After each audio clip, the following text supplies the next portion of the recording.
I was hired to find a blackmailer, and I did. But first I found a badly beaten Adonis, a Jezebel with an accent, and a man who had been an easy mark for murder. From the pen of Raymond Chandler, outstanding author of crime fiction, comes his most famous character as CBS presents The Adventures of Philip Marlowe.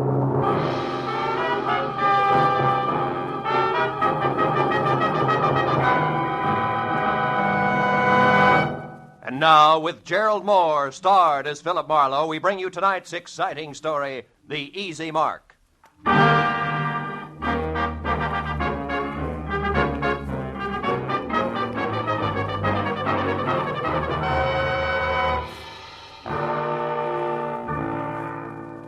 I'd spent a dull day on a duller subject, which was don't get caught with your income tax return down at midnight, March 15th.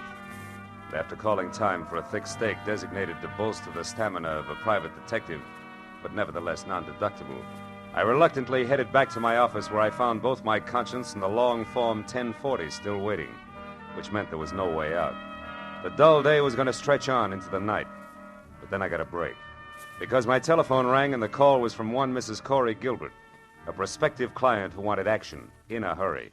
Marlowe, you've got to move fast. I just found out that my husband, Ross, will be at 3806 Melrose Avenue in 20 minutes, and I know that means trouble. Well, just for size, Mrs. Gilbert, how do you spell trouble? With a capital B, as in blackmail. There's no time for details now. Just get to that address and find out who Ross is meeting with. Only hurry, Marlowe, please. Well, hurry after what, Mrs. Gilbert? I've never met your husband, remember? Oh, yes. Well, he's tall, dark eyes, dark hair, very handsome. And the blackmailer, short, stocky, and repulsive, I suppose. I've never seen the blackmailer. All right, Mrs. Gilbert, where can I reach you? Well, I live at 439 and a half Ogden Drive. The phone number is Gladstone 8195. 8195. All right, Mrs. Gilbert, I'll call you. Thanks. Oh, and Marlowe. Yeah? Hurry, will you? You see, I love my husband.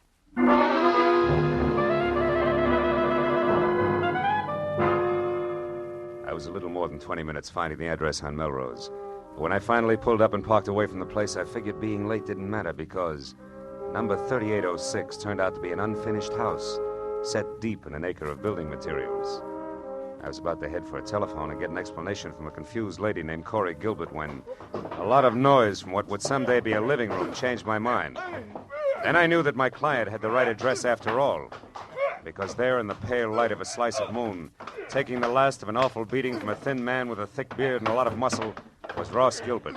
Dark eyes and dark hair, like she said, but no longer very handsome. Don't hit me again. Stop worrying, Gilbert. I'm almost through with you except for this. A present from Nanette. And just one more from Nanette.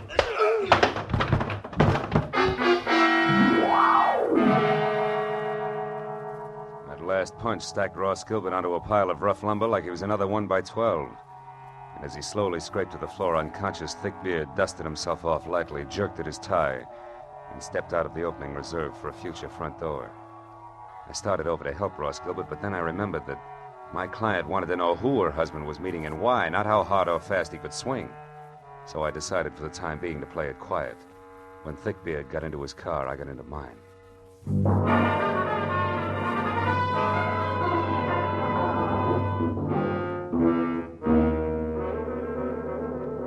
I followed him all the way to Beverly Hills, where he pulled to a stop in front of the Camden Arms Court. I parked, lights out, and watched him strut up a flagstone walk and knock on the door of a bungalow number 4, which was dark. When he knocked again and it stayed dark, he took an envelope out of his pocket, wrote something on it, and jammed it into the mailbox. Then he got back into his car and started away fast. I walked up to the bungalow and helped myself to Thickbeard's empty envelope. On one side, scrawled in pencil and smudged, was the telephone number Sunset 31676. On the other, payment delivered okay, Plummer. Plummer, huh? I shoved the message into my pocket, struck a match, and started looking for a name on the front door. But then a cab pulled up, and a moment later I had help. I can be of some assistance, perhaps? Yes, I was just... Oh. Nanette? Oui. Nanette Lamarck. But I do not know you, monsieur. No, you don't. I think if you will stop staring and begin talking, we will do much better. Who are you? Philip Marlowe. A friend of Plummer's. He Asked me to deliver a message for him. Do I go on? Of course, Mr. Marlowe. But please come inside. It is so much nicer there.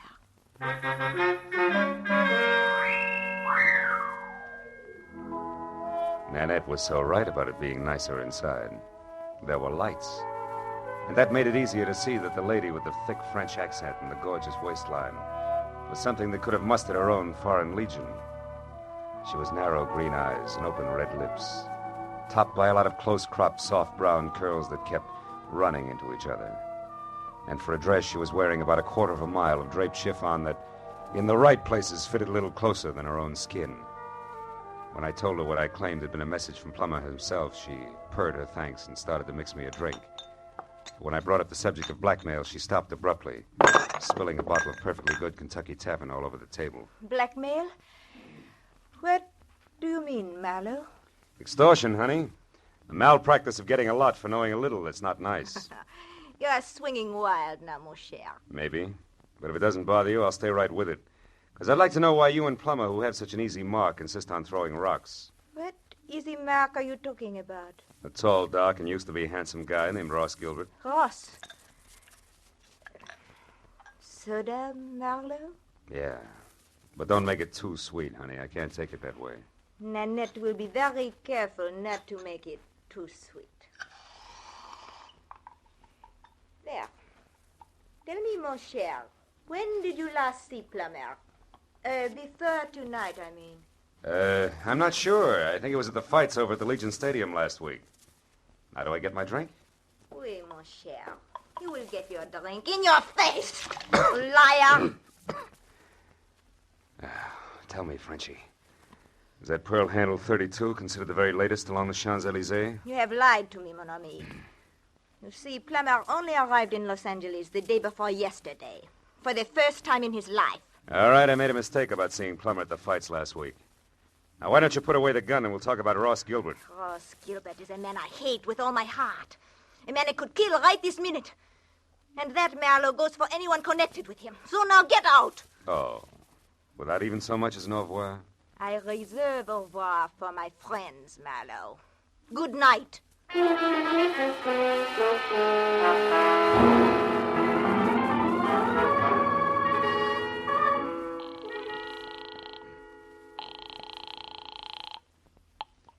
Hello? Marlowe, Mrs. Gilbert. Is Ross all right? Ross isn't here, Marlowe. What happened to him? He ran into an ugly beating at that address on Melrose. Something nasty from out of town named Plummer is responsible. Ever hear of him and/or an imported Jezebel called Nanette Lamarck? No, I haven't. But what about Ross? What's wrong with him? Nothing that a pound of beefsteak and enough liniment can't cure. But before we worry about Ross, Mrs. Gilbert, one more thing. It's a phone number I found on the back of an envelope that belonged to Plummer. Number is Sunset 31676. What? Somebody you know? Yes, someone I know very well. It's the telephone number of my ex-husband, Emery Marsh. Emery Marsh, huh? Fancy dress designer on Wilshire? That's right. But what's he got to do with all this? Emery only met Ross once in Mexico, a party at Ensenada. Yeah, well, look, Mrs. Gilbert, why don't we postpone collecting Ross until I find out a little more? Where does your ex-husband Marsh live? In Santa Monica. But there's a good chance that he's still at his place on Wilshire. He does most of his work at night. Well, then Wilshire Boulevard's my next stop. I'll try to make it a quick one. Goodbye.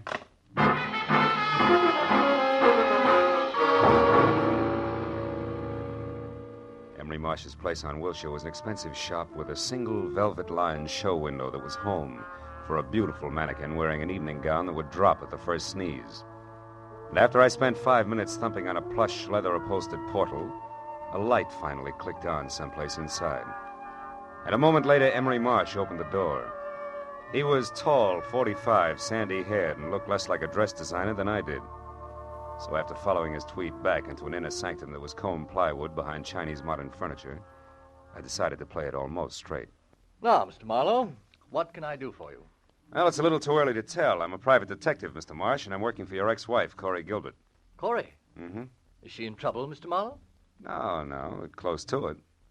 Tell me, Mr. Marsh, when you were last over to Nanette Lamarck's place at Camden Arms, when was that? Nanette Lamarck? Yeah. I've never heard of her. Nor a man named Plummer? Nor a man named Plummer. Who are they? Well, in the order I tossed them out, a mademoiselle with a touchy temper and a thug who needs a shave. I don't understand. How do they concern me? Well, maybe they don't. But your telephone number turned up on Plummer.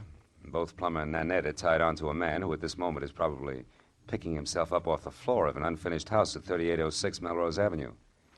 His name, Mr. Marsh, is Ross Gilbert. Gilbert? Yes, that's right. What do you know about him? Well, very little. I only met him once at the Riviera Pacifico. Riviera Pacifico? The hotel at Ensenada in Mexico. Matter of fact, it was the same night that he met Corey. Which didn't make you very happy, huh? No, you've got it wrong. Corey and I were already divorced. The three of us meeting was nothing more than an accident. Oh. And when Ross and Corey parlayed that accident into marriage, were you still smiling? Better than that, Mr. Marlowe. When that happened a month ago, I was grinning. You see, until then, I had been paying Corey $1,200 a month alimony for 2.5 years. And Corey gave all that up for love and Ross Gilbert, huh? Ross Gilbert isn't exactly a pauper, Mr. Marlowe. No, I guess not. Blackmailing a pauper doesn't add up. What did you say, Mr. Marlowe? I said putting the bite on somebody who has nothing is like sucking a lollipop with a cellophane on it. You get action but no results, you see? Oh. Now tell me, why does the word blackmail come home to roost, Mr. Marsh? You wouldn't happen to know who the guilty party is, would you? No, Mr. Marlowe. And what's more, if I did, I certainly wouldn't keep that sort of thing to myself. Oh, no, I don't think you would. Well, thanks anyway, Mr. Marsh. You've been a big help. I'm glad. And if I can be of any further help, don't hesitate to call on me, Mr. Marlowe. Please. Oh, I won't, Mr. Marsh. You can depend on it.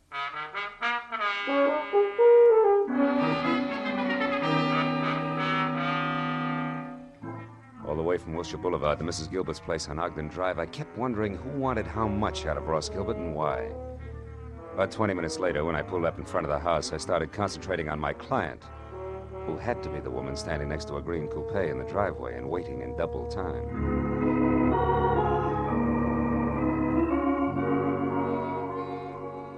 Corey Gilbert was long, flowing blonde hair draped over shoulders that at the moment looked like they were carrying the weight of the world.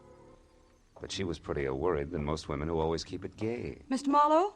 Yeah, Mrs. Gilbert? Yes. Your husband shown up yet? No. Marlowe, what do you suppose Take has it easy. happened? Maybe we better have another look at 3806 Melrose Avenue, huh? Whatever you say. Shall I drive? If you've got a license. Yes, Mr. Marlowe. I've got a license. Well, okay, let's go.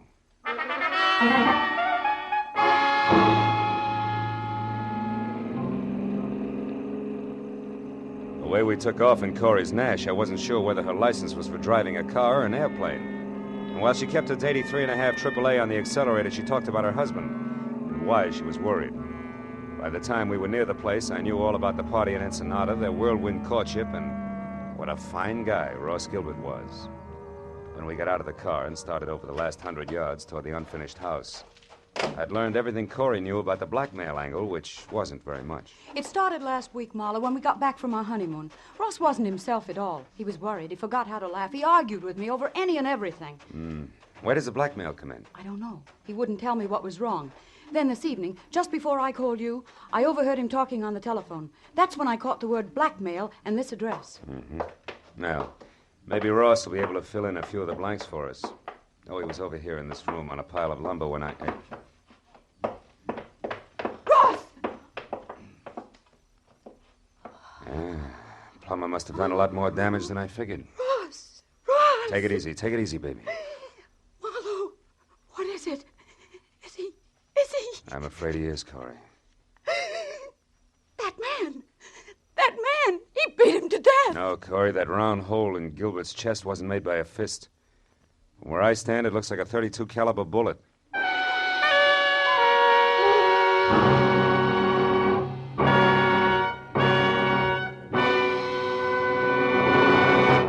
In just a moment, we will return to the second act of The Adventures of Philip Marlowe. But first, for some new wrinkles in the mystery field, look on the face of Mr. Jack Benny, eminent producer of the mystery comedy The Lucky Stiff, which opened in New York today.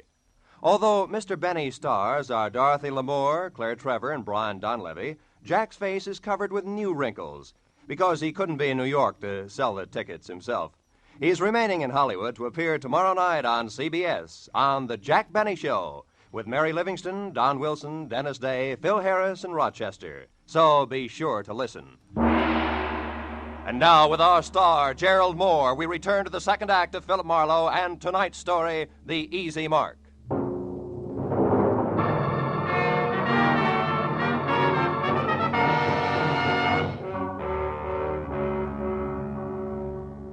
Corey Gilbert's face went sickly white, and her mouth twisted on the brink of hysteria as she stared at the dead man. I turned her away from it and led her to a window. She did the fastest job of pulling us off together I'd ever seen. And I went back to the body. On the way, I noticed a folded scrap of paper on the floor.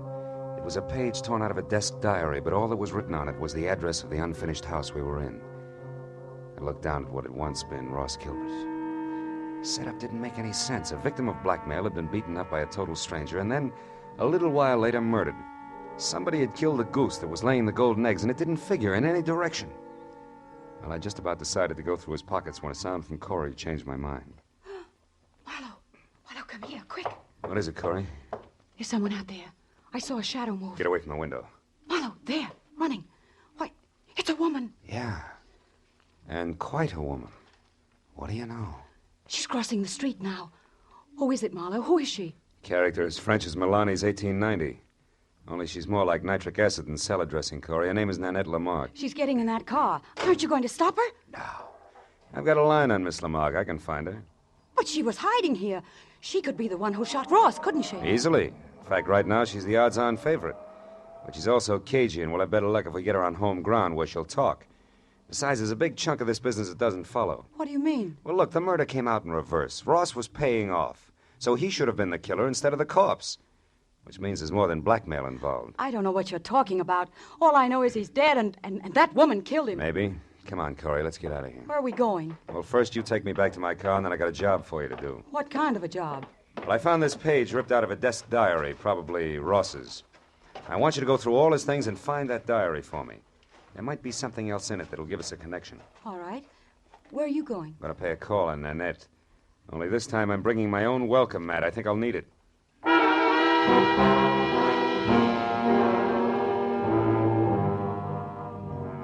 After Corey dropped me off, I called Lieutenant Ibarra at Homicide, reported the body, and then I got into my own car and drove out to Beverly Hills again, to the Camden Arms Court.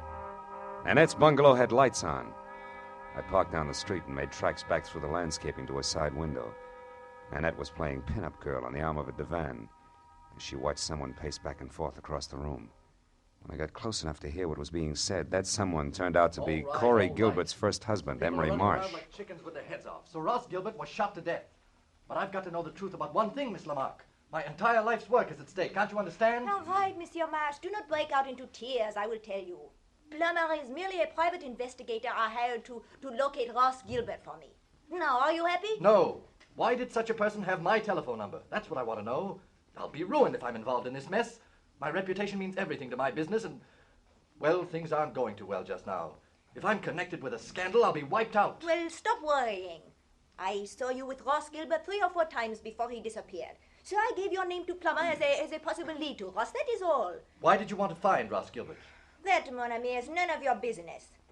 You found out what you wanted, so good night. All right. I'll go. But can I count on you to keep my name out of this? Listen, I am counting on me to keep my own name out of it. And I will be very busy doing that. Good night.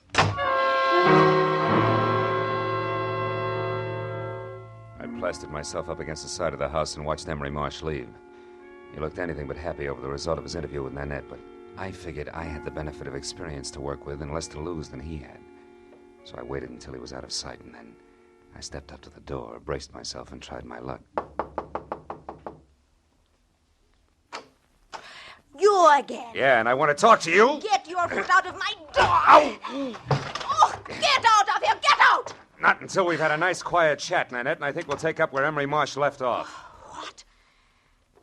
Look, just who exactly are you, Marlowe? Your boy Plummer and I are distant fraternity brothers, but there the similarity ends. Just another chief private detective. Oh! Okay, baby, if that tough stuff's the only language you understand, we'll talk that. Don't stop it. Leave me alone. Now get over there. Sit down. Oh, you ape. I'd be nice to me if I were you, Nanette. Because I just love to see a rope around that lovely neck of yours. And what's more, I can almost put one there. You're in a mess right up to your accent. So start making answers beautiful and keep them straight. First, why did you put Plummer on Ross Gilbert's trail? Because he double-crossed me, that is why. Double-crossed you how? He ran away from me. He was mine, all bought and paid for, you understand? Not exactly. When I met him, he was flat broke. I bought him every decent stitch of clothes that he had. Gave him everything he needed to be a gentleman because we were going to be married. And then he ran out on me and took everything with him that he could lay his hands on. Go on. Nobody does that to Nanette Lamarck. Nobody. So you hired that licensed thug plumber to find him and beat him half to death, right? Exactly. Well, go ahead, baby. The story doesn't end there. Tell me the rest, the good part. About how you waited until Plummer got through with him, and then you went down to that unfinished blueprint out of House and Gardens and killed him. No, that is not true. I did not do that. Why, I could not. It's no bigger lie than the rest of it. Where's that pearl handle 32 of yours, Nanette? And don't reach for it. Just tell me. What do you want with I me? want to see if it's been fired. Now, where is it? Call it, Jack. Oh, fine. Plummer. Miss Lamarck might not like for you to see her gun. Oh, I thought you would never get here. Who's this character, Miss Lamarck? Another private detective. Marlowe by name. No kidding. Well, we got a lot in common, haven't we, Jack? Yes. We've each got 2 arms and 2 legs. And the name is Phil. Oh, that's the way it is, huh? Well, listen, Jack. You got no business here in the first place. For 2 cents, I'll chop you down. You're even cheaper than I figured. Why, and you you can put big- away that big, nasty gun, too, because I got you cold. That envelope you stuck in Nanette's mailbox tonight had a slip of paper inside, one of your old clients. Huh? What are you talking about? Can't you guess? Hey, you want to see it? Well, yeah, let's have a look at that. Okay. Take a good look. Come on, drop the gun, Plummer. Come on, drop it. My arm! All right, now, fold up. There's your bargain basement detective, Nanette. You didn't get your money's worth, did you? Now, shall we take a look at that pearl-handled gun of yours? It is over there in my bag. Thanks. Clip's full, and that smell sure isn't gunpowder. Of course not. I did not kill Ross. Why, I was not even inside of that building where he was. Yeah, I know, but you... Wait a minute. Say that again. I said I was never inside that unfinished house where he was found. When I drove up, you were already there, so I left. Yeah, I know. And Plummer's gun is... fully loaded. Hasn't been fired either. Baby, you've just given me a great idea. An idea? But I do not understand. Never mind, I'll explain it to you later. And incidentally, you better be around. Right now, I've got to find out one more thing, and then maybe I'll pop this whole shebang wide open.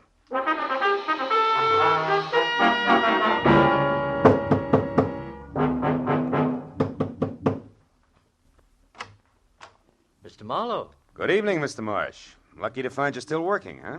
late hours are a habit with me these days. Come in. Thanks. Mr. Marsh, I've come back for that help you offered me earlier this evening. I see. Well, the offer's still good. Fine. I think your ex-wife, Corey, is lying to me. She claims you didn't know Ross Gilbert, that you only met him once at that party in Ensenada, but you did know him, didn't you? Why, yes. As a matter of fact, I did get acquainted with Ross slightly. We had dinner together a few times. Uh-huh. And you really did favor his marriage to Corey because it freed you automatically from that alimony load you were carrying. That's correct, Marlowe, but I don't And see... it's also correct, isn't it, that you couldn't afford to go to court to have your alimony reduced because that would let your snobbish clientele know you were going on the rocks. Yes, that's also true. And maybe it's true that you actually engineered the marriage and it backfired on you. Very smart, Mr. Marlowe. Just keep your hands at your side. This might go off. Yes. Well, I expected a reaction, but not quite so soon. Too bad. I'll trouble you for your gun, now that you've got it all figured out. Yes, Marlowe, I engineered that marriage. Corey was attracted to Gilbert, but he was broke. I knew that would scare Corey off if she found out. So you and Corey made a deal, particularly with Ross. He wanted to marry Corey. You supplied the cash for his courtship, right? Yes, only he wouldn't stop there. He kept demanding more. Sure, that figured from the start. Ross wasn't being blackmailed. He was the blackmailer himself, and that made you worse off than before, so you killed him. You're so right, Mr. Marlowe. And remember, the price for 2 murders is the same as for 1.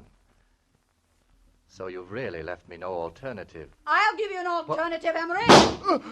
Corey! One thing you didn't count on. I really loved Ross Gilbert.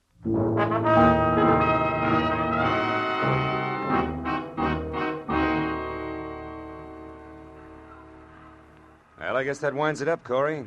Emery's in the hospital, and Nanette and Plummer are both in the clink. Too bad I only hit Emery in the hand. I never could trust my aim. It's always been bad, in a lot of ways. It was good enough tonight, baby. Lucky for me you showed up when you did. Say, what made you come to Marsh's place, anyway? Well, that page from the desk diary paid off, Marlowe. Only we made a mistake. No? It didn't come from Ross's diary. It came from Emery's. I finally remembered his handwriting. Mm-hmm. Now, you tell me something, Marlowe. Yeah? How did you know Emery was guilty? Oh. Well, he made the oldest slip in the book. When he was talking to Nanette, I overheard him say that Ross had been shot. Emery had no way of knowing that Gilbert was dead or how he'd been killed unless Nanette told him. And for a while, I thought she had, but then I found out that she couldn't have because she'd never been inside the house where we found Ross. So it had to be Emery. Sure. I see. Well, Marlowe, what does a gal say at the end of a night like this? Thanks or something? Just thanks will be enough. I gotta do my income tax. Can I give you a lift? No. No, I'll walk a while. I've got some thinking to do about marksmanship. But call me sometime later on, will you? Just to see if I'm shooting in the right direction. You can count on it, Corey. Thanks. Good night, Phil.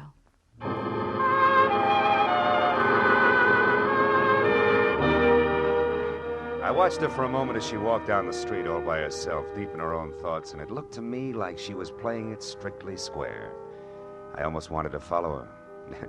The first time in a long time, I felt like I wanted to get to know a client better. But March 15th can slip up awfully fast, and that long Form 1040 was still unfinished and waiting for me in my office. So I decided to go back and work on my income tax and play it strictly square, too. After all, that's really the easiest way in the long run.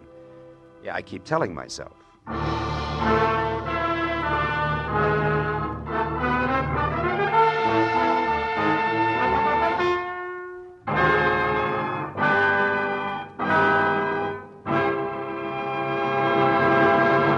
The Adventures of Philip Marlowe, created by Raymond Chandler, stars Gerald Moore, and is produced by Norman MacDonald. The script by Mel Donnelly, Robert Mitchell, and Gene Levitt was directed by Ralph Rose.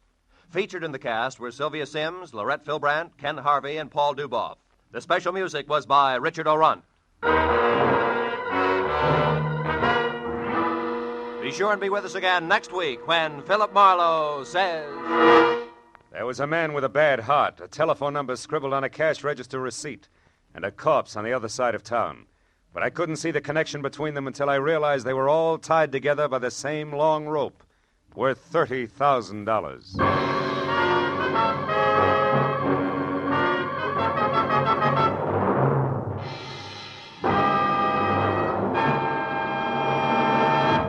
Next Wednesday evening, February 2nd, CBS will bring you a moving, powerful drama of a reporter who took an assignment he eagerly sought, only to find it came too close to home. Its title is Mind in the Shadow. Its star is Eddie Albert, and its story tells how the reporter set out to reveal the shocking facts about our mental hospitals, and then learned that his lovely young wife might have to enter one. Based on actual documentary evidence of conditions existing today, you'll find Mind in the Shadow, a revealing story of something which could happen to you. Hear Mind in the Shadow, starring Eddie Albert, next Wednesday evening, over most of these same CBS network stations. Now, stay tuned for Gangbusters, which follows immediately over most of these same stations.